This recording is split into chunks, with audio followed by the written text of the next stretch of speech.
The Birley Spa bathhouse was built in around 1842 by the second Earl of Manvers, Charles Herbert Pierpoint. The plunge pool inside the building is fed from a mineral spring, thought to have healing properties. The building is Grade 2 listed and is the last remaining Victorian bathhouse still set in its original grounds in South Yorkshire. In 1998, the spa received money from the National Lottery Heritage Fund to restore the building.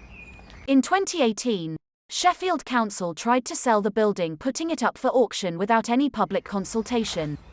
Fortunately, the sale was postponed after local opposition. Further talks with the community are ongoing, but at the moment, the future of the bathhouse is still unknown. Fingers crossed it can be restored to its former glory.